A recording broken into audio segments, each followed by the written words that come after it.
the issues around defence of Australia, which has been very much a subject that I've been or was focused on strongly both as CJOPS and then as CJOPS. I oversaw the writing of the campaign plan, our contingency plans to defend Australia, and undertook the work, the raft of exercises, international engagements and operations between 2019 and 2024 that contributed to the execution of that campaign plan. Tonight, I do want to touch on three issues. I've been asked to talk about an interesting topic, and I will stick to the topic. It is to talk about what the political, civic and industrial leadership can do in regards to defence of Australia. Now, that's an abbreviated version. There's a much longer three-sentence topic, but that's what I've been asked to do. I do want to commend the Royal Australian Artillery Historical Company, firstly for the seminars. They are particularly important, but for selecting for this series of seminars the Second World War. I spent a lot of time reviewing Second World War operations. They played a fundamental role in the staff's development of courses of action in our contingency planning. You need to look at things like Operation Oboe, Cartwheel. These are fundamental operations that talk about how Australian military forces were employed to defend Australia. Now, we live in a really challenging environment. I would have said to you a decade ago that the likelihood of state-on-state conflict was probably unlikely. I would now reassess it in today's environment and say to you that it's possible. Not probable, possible. We are seeing dramatic changes to the global world order. Powers are rising. Some people suggest that powers might also be declining, the United States. It's a brave person, in my view, that underestimates the United States. But there's no doubt that an autocratic China is rising. And since 2012, it's been more strident in the way that it's chosen to engage globally. It sees itself as a middle kingdom. We're all supposed to pay tribute to it. Because it's a large and powerful nation, in its own view, it sees itself as having more authority and right in the world. Our global system, which basically was built on the back of the Second World War, was where we drew our prosperity and created the country that Australia is today. The security and the stability that existed post-World War II enabled us to become a prosperous nation, one of the most prosperous on the planet. That's at risk. It's at significant risk. And that prosperity actually underpins our way of life. That's worth defending. It's why I joined the Army, and I'm pretty confident it's why most of you sitting in this room joined one service or another, because we've got more than just Army people here. That global environment's also been characterised by great power competition, those two emerging powers. And it's also been characterised by rapid militarisation. The Chinese built 8 nuclear submarines between 2023 and 2026. That's not secret. We're going to take 40 years. You've got to understand that that industrial base, wartime industrial base, is already established. It's the same in Russia. Russia produces 3 times more tanks than NATO. About 1,500 tanks a year. NATO produces 500. They're two countries on a war footing. Now, the fundamental question is, we don't know exactly why. What are their ambitions? Is it just they want to mirror the United States? To be a great power, you need to have 10 aircraft carriers. And so I must have, a large navy and lots of aircraft carriers. Is that all it is? It's about symbology? Or is there something more that the Chinese are seeking? Now, we know there's a series of flashpoints across the region. In the Indo-Pacific, they're across the globe. There's already state-on-state conflict in Ukraine. And then there's a war in Israel. In fact, state-on-state conflict, Israel, US, United States and Iran. And then there's Iran's proxies that have been running wars against Israel for decades in the form of Hamas, Hezbollah and the Houthis. And then in our own region, we're in a period of heightened contestability. Everything is contested. And if you break it down into domains, we're potentially at war in some domains and we're in a contest in others. So I'd argue in cyberspace, we're at war. Australian industry, Australian government agencies are attacked every single day. Every single day. ASD and other agencies are on the front line in the cyber domain. Something that didn't exist in the Second World War. Then equally in space. China launches amazing numbers of satellites every year. Hundreds of them are being launched into space, much faster than any other country. Russia also equally has a substantial space capability. And I don't know if you're aware how important space is to you, but just in your day-to-day lives, if you draw cash, and I know that's unusual, but if you draw cash from an ATM, it requires a space service to be able to execute that simple day-to-day act.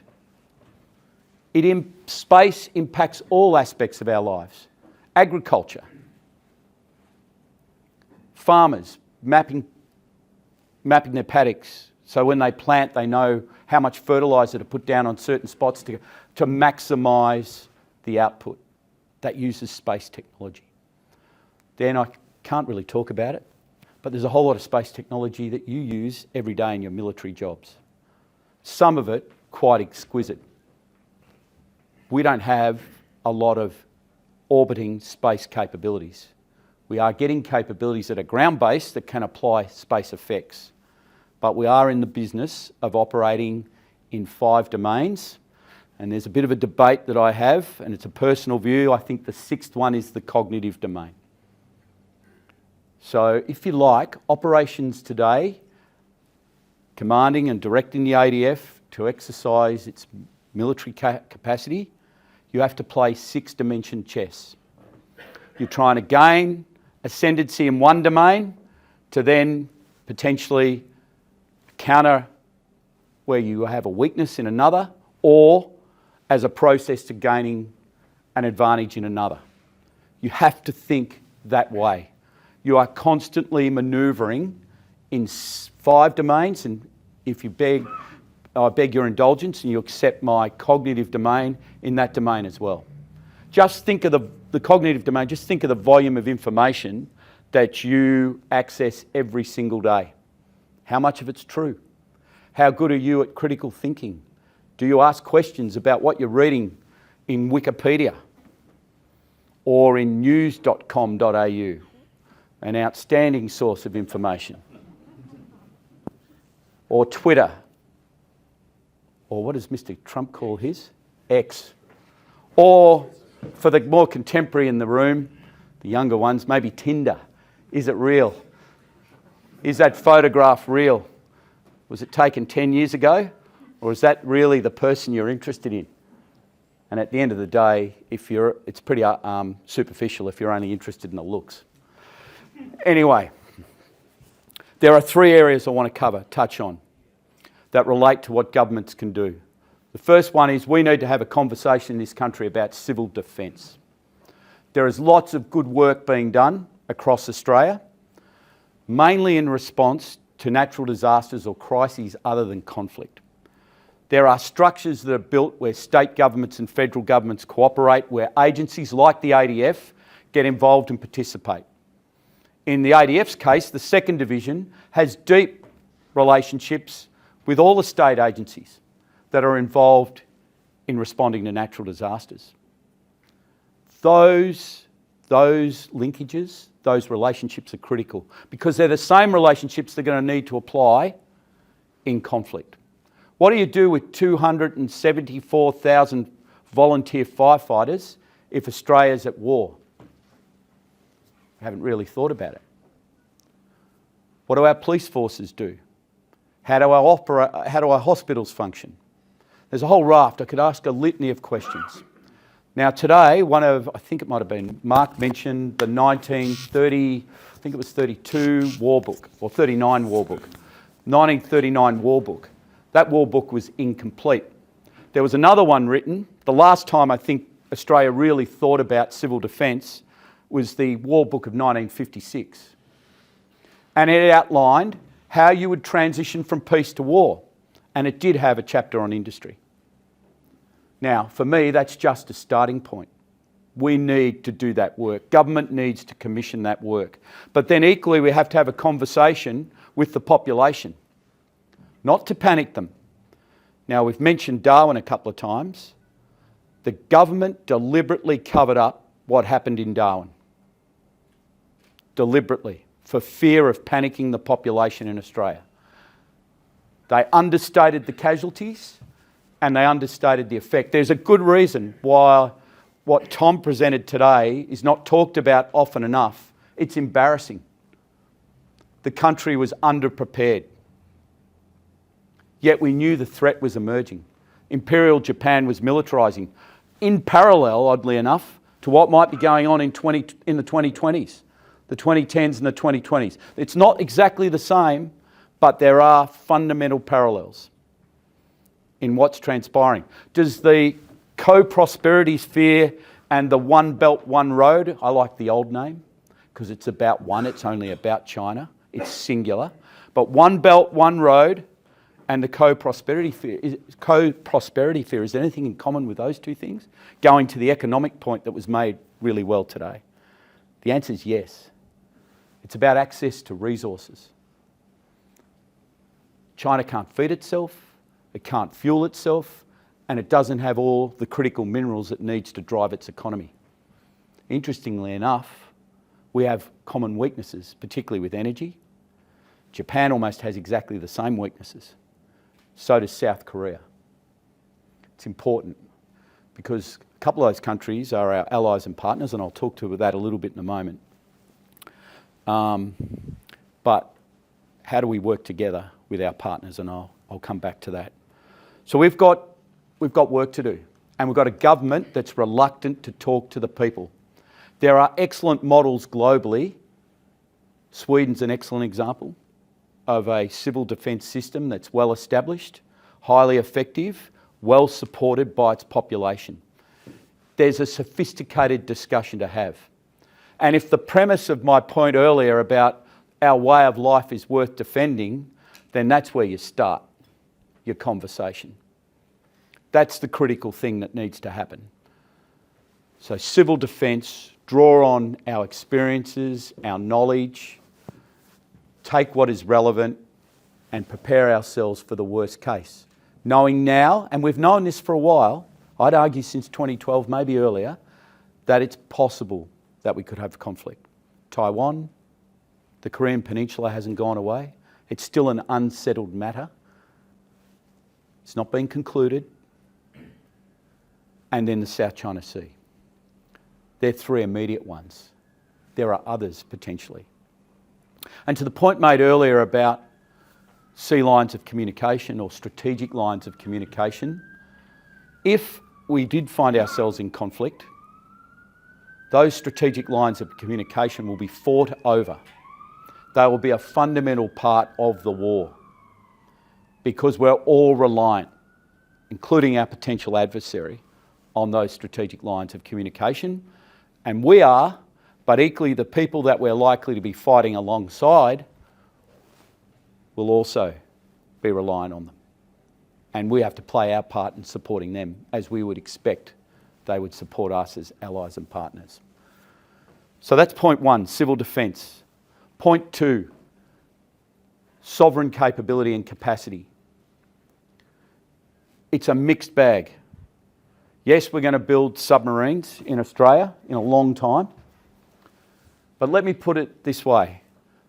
The current system that exists for supporting Australian industry is at best limited.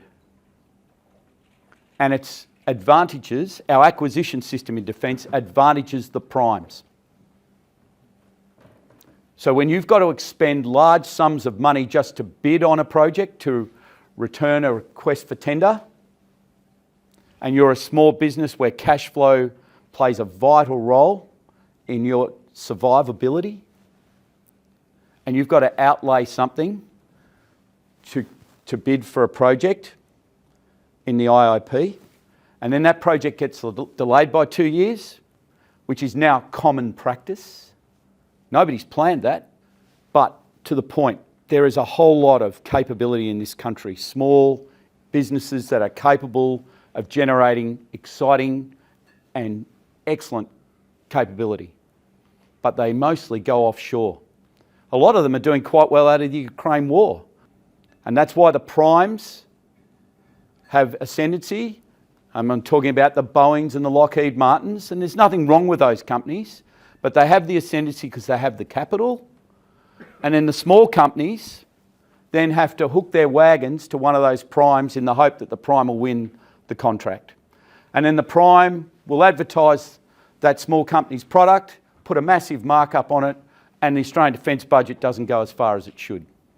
And an Australian company doesn't realise its full potential. There's a fundamental weakness in the way we acquire capability, and it all stems from a lack of willingness to take risk. This government is taking risk. It's taking a massive risk. It has assumed that we will not be in conflict before 2035. You can't cut it any other way. If you look at the deliverables in the IIP, the things that fundamentally change our capability in sufficient numbers to be able to fight differently, most of it doesn't arrive until 2035. The one thing that kept me up most at night as Jock was planning to fight with what we've got, because that's all you've got. And you've got to think through. You only fight with the current force, the force in being. Now, in 1921, the Hughes government created two things that were critical for the industrialisation that was spoken about earlier, and I don't need to repeat that, but the Munitions Supply Board and the Munitions Supply Laboratory. Both of them were about taking technology from other places in the world. Unfortunately, we were a bit hamstrung, just a little sidebar. We had to take more British technology than we would have liked, because the Brits said, if you don't buy our technology, then we won't buy your lamb and your wool and your wheat. They threatened us, they coerced us. Interestingly enough, we were coerced in 2019 as well by someone else. But the important point is that the government set up those agencies that then allowed the transfer of technology, developed the technology through research and development that might, in some cases, Australianise it. And what I mean by that is enable that technology to be able to operate in the Australian environment. Very important adjunct, because if you're building something to operate in a British environment, geographically and climatically, it's a very different environment here, and maybe in Southeast Asia and other places you might employ it. But that was, in my view, the critical contribution that was made by the government. Where are we at today? What is DSTG delivering? 2,000 odd scientists, very few things that get commercialised, lots of pet projects, but where's the focus? Are they the Munitions Supply Laboratory of today? Is CSIRO that? What government investment, what is the government designated as the organisation that will take the GLIMARS technology for HIMARS rockets and bring it here and develop it? You know, it's been done internally through defence with American agreement, but is that the right capabilities? Are they the right set of capabilities to be building here in Australia? So what do we need to actually invest in? What are the most critical capabilities for Defence of Australia? Where's that analysis? And what are the conclusions from that analysis? That work's not being done. The greatest threat to Australia, frankly, is not invasion, it's long-range strike from a whole range of platforms. And in my view, everything should be geared to counter the threat. The threat drives your decision making. So everything should be geared to that. And they've got submarines, they've got long-range bombers, they've got rockets that can fire from China and land right in this hotel in about 21 minutes. And they're pretty accurate when their space-based systems are working, which they do pretty well. You've got to understand what you're up against. And then how do you counter that? Do you counter that threat at the source, which means you get dragged forward, or do you counter what it fires? So if a H-6 bomber flies, sits over Borneo, fires 9 missiles to Darwin, do you try and strike the H-6 bomber before it launches the 9 missiles, or do you try and shoot down the 9 missiles? It's a dilemma when you've got a very small defence force. A very small defence force. Do you push it forward? Where can I go forward? Who's going to give me access? But if I try and do it from the Australian mainland, I'm not going to make it. It's just physically impossible. So the whole defence of Australia should be framed and considered in the context of the likely threats.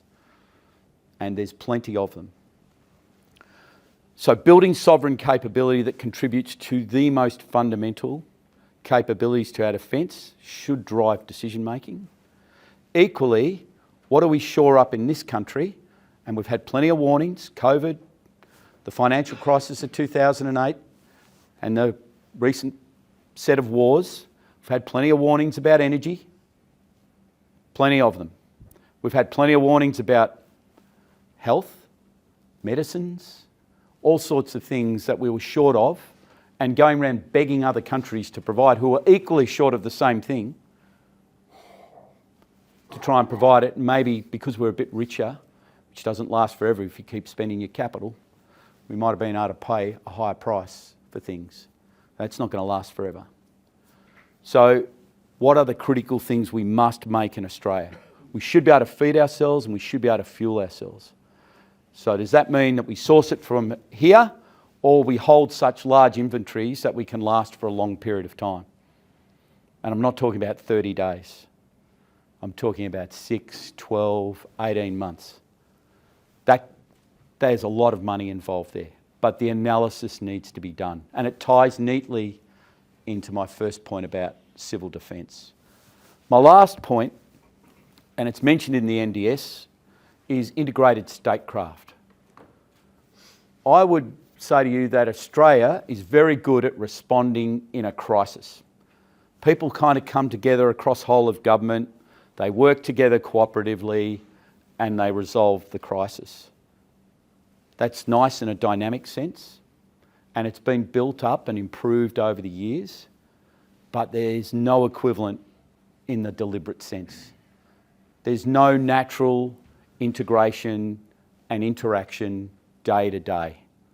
There's been attempts to grow it in certain areas. The Office of the Pacific is an example, run by DFAT, supposed to coordinate all of Australia's efforts across, and I'll use DIME, the basic elements of national power: diplomatic, informational, military and economic, applying all 4 of those elements of national power to further Australia's interests, protect Australia. How are they brought together? How are they coordinated? People know it needs to be done, but it's being done from the bottom up. So parts of defence are doing it, trying to cooperate with DFAT with others, Home Affairs. There's a whole raft of government departments. But it's done at the wrong level. It has to be directed by government. We have to get serious about applying our elements of national power to their fullest effect. And we do have capacity. We're only a middle power, but we have significant economic, diplomatic and military capacity. And we should not be frightened to use it. It's in our interest to use it. It's in our interest to promote our nation and protect our national interests globally, not just in the Asia-Pacific. That's an important point because we have interests globally. So we've got to get a whole lot more sophisticated at doing that. And this is where I want to talk now specifically just about allies and partners. It's a critical investment. Who are the people that we are likely to have common ground with? Who are the people that want to work with us? Who are the people that share the same desire for a stable and prosperous region, a rules-based order that maintains stability and security and enables prosperity? May not be the same as the one we've got today. It's always changing. But who are our true partners? Where are the mini-laterals? If the UN's not going to address these challenges globally, and they've got a pretty average track record, not that I'm dead against multilateralism, but I don't think it's been very fair. I think it's corrupted and bankrupt in many ways. But mini-laterals become more important. And for us, Japan is probably the key counterweight in the region. And we have a good relationship with Japan. A much longer history of economic and diplomatic cooperation, but since 2011, a much stronger military relationship. And there's a deep investment by Japan in that relationship. They want to take it further in all dimensions: military, economic, diplomatic, informational. We have to work with them. We need to continue to deepen it. We already do more with Japan in terms of military activity than any other country than the United States. In my mind, that says it all. The next one is the Philippines. Completely changed our relationship after Marawi in 2019, militarily. A bit of a mixed bag economically and diplomatically. And you know, Duterte was an interesting president to try and work with. And who replaces Marcos? These are big questions. But we're now doing so much more in the Philippines, and our access to the Philippines is excellent. And why does that matter? Because it's the geography. The one thing that's most relevant to what we're learning from the Second World War is the geography. It ain't going to change. Well, to be honest, the continents are moving kind of millimetres at a year, so I've got to be transparent in my commentary. But fundamentally, it's not going to change. That's where you're going to fight. That's the environment you're going to fight in. Once you know where you're going to fight, it makes it a hell of a lot easier to prepare. So if you're wondering, for the Army people in the room, or Navy and Air Force, why you get sent to the Philippines every year or to Indonesia to do amphibious operations and live fire activities, that's your answer. It's part of building stronger, deeper relationships that we can count on in time of war, in time of conflict.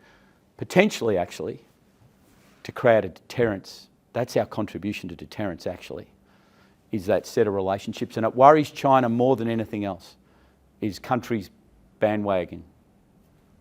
They worry about it. But if they're isolated internationally, they are deeply worried about that. And again, it goes down to economics. They're a trading nation. They haven't been able to translate their economy into a domestic economy that can rely on domestic economics. They've also got a mountain of debt. There's a whole lot of issues with China that we should be paying attention to as well. But they don't have the domestic market. So to continue growing, which they need to do at about 6%, they rely heavily on world trade. Interesting enough, even though they don't always behave well when trading with others. So they're the three areas. Now there's others. I could give you a list. The topic is actually almost inexhaustible. But what worries me most is the lack of energy, the lack of urgency. And it's just prudent to prepare. And you know, it's evident. It was evident in the Department of Defence 5 or 10 years ago when people didn't want to have contingency plans and didn't want to. I'm talking mostly about public servants. Didn't want to have contingency plans and didn't want to have campaign plans. We've got over that hurdle. But that same sense of urgency needs to exist across whole of government and needs to be driven by government. And it's got to be done in a sophisticated way, because I agree you don't want to panic the public, but you've got to bring them along, because you don't want a Darwin. You know, we introduced rationing in Australia during the Second World War. We didn't actually need to. We had plenty of stuff, frankly, but we did it deliberately to change a mindset, to make people think, hey, I've got to be conscious of what I'm consuming here. There's a war on. I've got to be conscious of what's good for the nation. It's important how the government communicates and how it outlines it. Now, I'm not the only one calling for this. There's plenty of people. One guy got sacked, not for this, Mike Pizzullo, but he was a very strong advocate of doing this planning. And even if it just starts behind closed doors, it's then got to be taken up by our government. It's a political leadership issue. And it's part of deterrence, in my view. The harder a target you are, the more of a deterrent you present. That includes the will of your people and the capacity of your people to be resilient. But it's fun to protest and disrupt other people's lives. So are we resilient enough? We've got some work to do. The soft stuff's easy. The hard stuff, not sure. It's there. And I shouldn't finish on a pessimistic note. But they're my thoughts on a very deep topic. I could have gone in many different directions, but thank you. And thank you to the Royal Australian Artillery Historical Company for the opportunity to come and speak. And I'm happy to take any questions. I think Nick's going to orchestrate it. Thanks, sir. Please hold your applause for a little bit. I'll invite General Bilton to sit down. Please direct your questions and we'll go from there. We'll have about 10 minutes or so. First one, please. And and can you wait for the nice little furry creature which you need to speak into? Thank you. Good evening, sir. Thank you very much for that. To pick up on your first topic, if the civil defence conversation is needed and government does not want to engage, how do we as military professionals encourage that without compromising the important principle of remaining apolitical? Yeah, so you happy for me to just take it? Yeah, go for it. We've been trying to do it for a little while. So General Campbell was running exercises called Taipan series, which brought together all the heads of different government departments to exercise various scenarios related to civil defence. Then also you'll note that different branches of the ADF run civil defence exercises. So I think the SF were down in Melbourne recently doing some counter-terrorism work down there. The 2nd Division runs activities every year, practising aspects of their civil defence plan. In doing that, they bring in local governments, state governments, they bring in other entities. But again, it's to my point about bottom up. That's bottom up. It's not directed from government. It's not ministerially directed. And occasionally, if you're lucky, you can get a minister to come and visit the exercise and activity. The Special Forces tends to have more success with that than others. That's by virtue of reputation. And they are an impressive part of our organisation, but so are other parts of the ADF. So we must keep exercising. In terms of broader contingency planning, there's fundamental CPXs that now involve 18 to 20 different government agencies that are run at JOC. They've been doing that since 2019. So we've just got to keep pushing. We're pushing a rock up a hill. And we've got to keep doing it, and we've got to keep briefing political leaders, including the senior leadership of defence, on these issues and bring them in. So Peter Dutton came to JOC after Pacific Century 21, and we gave him a brief, fundamentally changed AUSMIN. So all of the infrastructure that was planned to be built between the United States and Australia was all kind of in the mill. We reinforced the absolute requirement for it.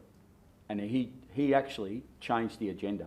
But he then went to AUSMIN, which is the Defence Minister and Foreign Minister and equivalents in the US either side, and that's what they discussed. So for me, that was a huge win. So you've just got to keep pushing the barrow. And I know it's sometimes can be a bit frustrating. Next question, please. Yep. Okay.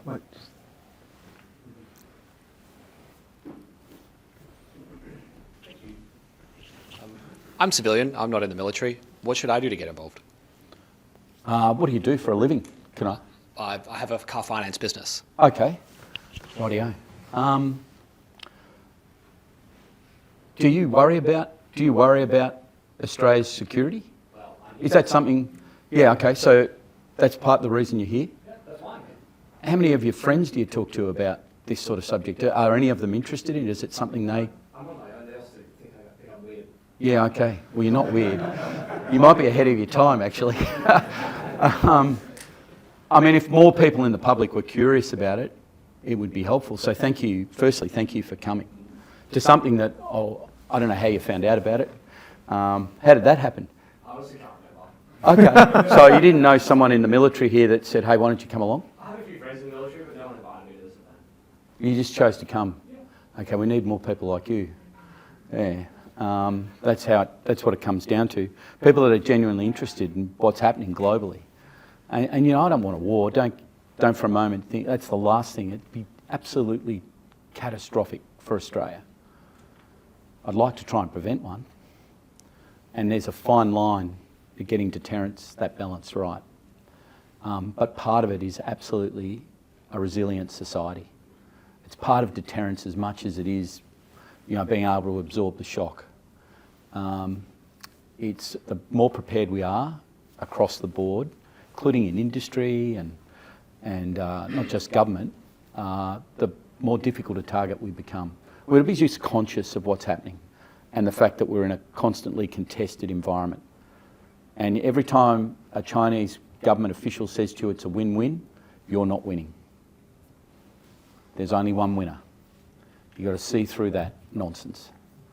So I'd say to you, hopefully you can bring someone else to the next one.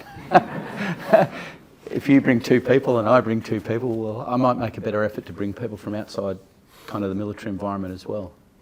Try and encourage more discussion about it. Next question. And then in the middle after that. Oh, actually, no, you had one before. Greg, thanks for your comments tonight. There's been a lot of talk rightly about whole of government, about industry, etc. I'm interested in your views on how defence can mobilise itself. Recruiting workforce has been a challenge. You made some comments about resilience in society. I'm interested in your thoughts about growth of the defence force on a sort of mobilisation scale. Yeah, so I used to think about this a lot in the immediate sense. So if we were in crisis, so we developed plans to sustain the JOC capability. So I'm just going to start at a low level. And that really was cannibalising certain capabilities that we ran day to day. So my J7, my training staff, all had shadow jobs inside the headquarters. And then, you know, we'd go to places like Staff College and try and draw people out and other places. And then each of the components, now I think Air Force is the most well-developed, has shadow posted people out of Air Force headquarters into Joint Operations Command. So, because in the immediate instance, you're just not going to mobilise reserves fast enough. So you need that instant reinforcement. Sugar hit. Then the next area, the reserves are almost all committed, straight up. And they need their time to prepare, you know, on call out, prepare. And most of them are either in the mobilisation system training people, or they're in roles to go and defend parts of Australia, critical infrastructure or other roles that facilitate the defence of Australia. The standby reserve, which I think anyone that's been in the military and you're in this thing for 5 years, we've got to look at how we engage that group of people, because they're on the hook. But, you know, how well prepared, where would we place them, what are their skill sets? There's all those fundamental questions. So that's an area, and I'm now looking at things I think can be addressed rapidly. So we need to look at that. Where are you going to put them? But there's about 5,000 people at any given time. I think it's more than that, actually. We lose about 6,000 a year from the ADF every year. So 5 years worth says it's around, my maths, basic maths, about 30,000. So where do you put them? That's a big injection of people. What skill sets? Where do you put them? You know, how do we maximise the use of that? Then there's mobilisation more broadly. And this is where I guess this actually goes to the defence estate challenge. So the irony about the defence estate is we've arrived at the estate the Defence Force has because of mobilisation. We're mobilised for 2 world wars. And that's why the estate exists the way it does. And we haven't really disposed of many parts of it since the end of the Second World War.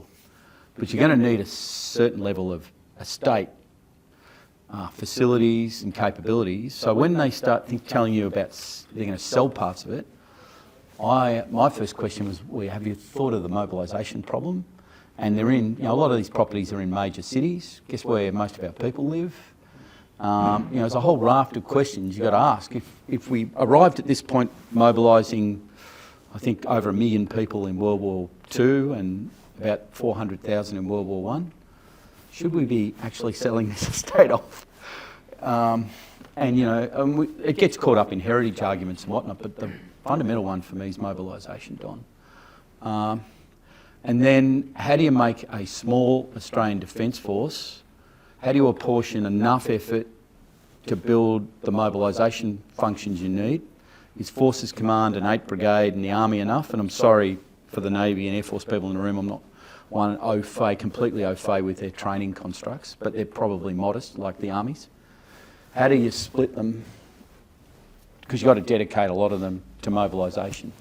And maybe, again, part of the standby reserve has a role there as well, although they'll be dated to some extent. Well, if it's only 1 year out, it's probably not as bad. They're my initial thoughts. But it's where the current force and the reinforcements intersect that requires a hell of a lot of work, in my view. Next question, please. There was someone here that wanted... Just wait for the... When you talk about resilience and what the Scandinavian countries do and that type of stuff, is that the model that you want to see rolled out here in Australia, I suppose, with the way that they government produces pamphlets, but they also produce, what's going to happen and what happens if this goes down or that goes down. Is that what you're talking about? Yeah, I'd like our public to be better informed about... We do it, interestingly enough, we do it really well for natural disasters. So it's preparing for a different sort of crisis. And maybe that's, off the top of my head, maybe that's a way of discussing it with the public. Is, hey, look, we're just building resilience. Much of this is relevant for natural disasters. We want to draw on that experience, but it's a different type of crisis, much more catastrophic. But it's time to have that conversation. And we didn't, I don't think we really effectively had it before World War II.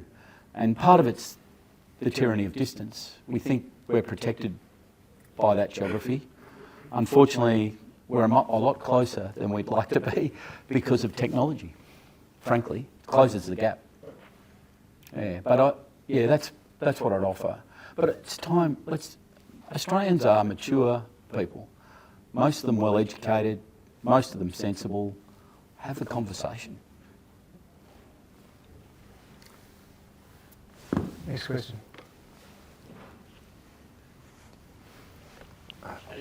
Yeah, he put his hand up 3 times. Yeah, thank you. Thanks for having me, sir. So, in a slightly different shade, similar, talking about civil defence, but talking about our civil-military relationships. There's a lot of discussion, as identified before, maybe we should look to Scandinavia, Singapore, France, Israel. There's a heap of models. Exactly. Yeah. So, but building on the problem that you identified about, fundamentally, maybe they're not suited to the Australian culture. Are there any of those models that you think that off the shelf, if you will, would suit us, or where should we be going? Yeah, it's a good point about culture. I mentioned the Scandinavian ones because I think they're probably best suited with Australian idiosyncrasies applied. But let's just have the conversation and find a model. The good news is there's a whole heap of them that you can draw on. And the Scandinavians, aspects of their lifestyle are similar to ours. But you're right about culture. But this idea that she'll be right, mate, and we'll just fight it on the night, that's probably not going to end well. Yeah, not when your adversary is much better prepared. And the other thing about your potential adversary is they don't really care about their own population. So resilience for them is a completely different concept. So, you know, if a couple 100,000 Chinese die, I mean, this is a country that employed wave attacks in Korea. They sent people to the front with no weapons, and the logic was you picked up the weapon from the bloke that got shot in front of you. You're dealing with a completely different mindset. So you've got to understand they don't really care, and mass matters. Whereas we've got, you're right, culturally a much different approach to human life and the value of it. And the rules are the same. They won't apply the rules in the same way that we will. But that comes down to an argument of legitimacy. Yep. You can be ruthless and legitimate. It's possible. Yep. G'day, sir. I'm currently studying concepts of geoeconomics and geopolitics. Whoa, okay. I'm interested in your thoughts on the current trend to classify everything as a national security issue. Do you think that perhaps the government and the design of the Australian Defence Force is overextending with our modest size and modest budget, or are there opportunities or areas that you think we should be moving into that we're not? Yeah, so I think I would say to you in the first instance, we're not going to manufacture everything in Australia, and not everything is a national security crisis. But there are fundamental things, and maybe there needs to be deeper evaluation of this. But I think we've got to be able to feed ourselves and fuel ourselves and provide the critical components of key weapons systems. They should be manufactured here. So there's an element of sovereignty that's required. Now, if you got 10 different people in the room, they'd come up with 10 different concepts, to be blunt. But we have to pare it back. And this is work and analysis that should be done for the government to make decisions about exactly what they pick. But I think the premise of your point was you can't do, not everything's a national security issue. But there are fundamental things for survival, and if you put it down in that context, for survival that we should be doing. And we've learnt these lessons. I mean, COVID and the current crop of wars highlight the challenges we've got with energy. And you know, we were producing the cheapest electricity in the world, which is very important actually. Monash ran the State Electricity Commission in Victoria, set it up. It's a very important ingredient into industrialisation. Is our transition right? Is it going to deliver reliable power, cheapest possible power, to enable the country? Because in my view, the Australian economy is power. But I think also the other point I'd make is about multilaterals and trade, to your point. Who we trade with and where we source materials from is important as well. And maybe we have, I like the idea of the TPP. I thought it was a very important economic construct. I'm deeply disappointed the United States didn't join it. So I thought it was their chance to have an economic arm to their pivot to the Pacific, as Obama originally called it. So I think there's some analysis there that are, you know, where we have maybe you could call it a cooperative that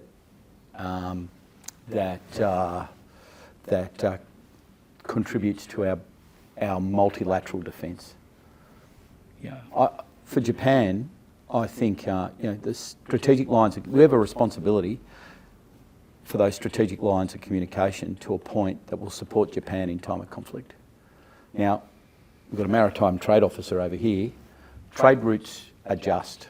When there's conflict, they adjust, they find a way. It starts at the cheapest, and then you'll end up paying more. So when someone closes the Suez Canal, you go around the Cape of Good Hope and you go up that side.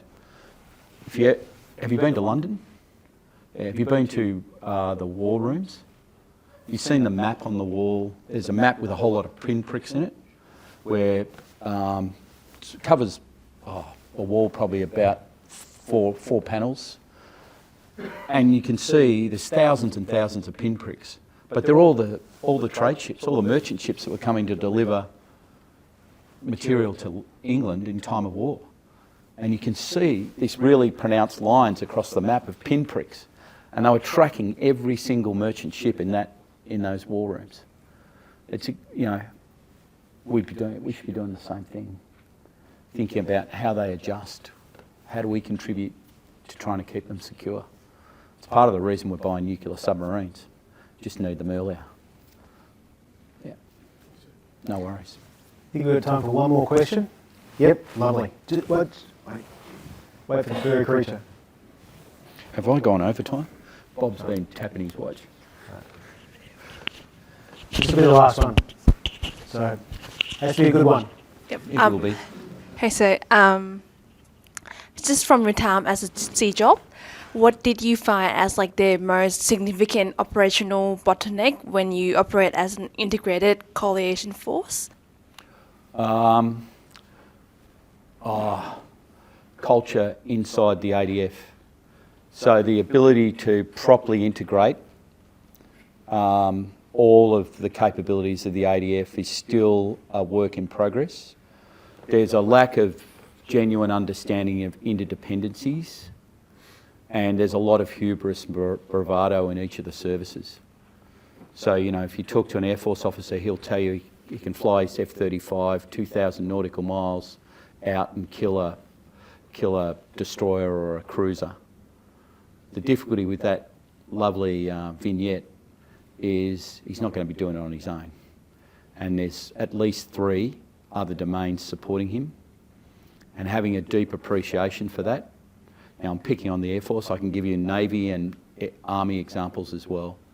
But I would say to you, exercising every year, year on year, CJOPS being the integrator until about 2023.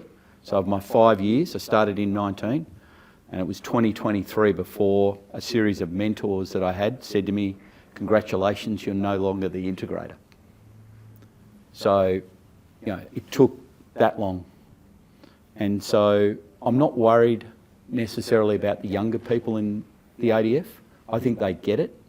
It's my generation and the ones immediately after that want to protect, you know, what they think is the sacred cow, when the reality is the sacred cow is the ability to integrate effectively and combine them. That's how you'll be the most potent.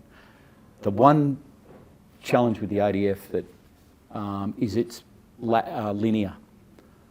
I always struggled with sea lines on the west coast, sea lines on the east coast, threats to the north, apportioning such a small defence force and its capabilities.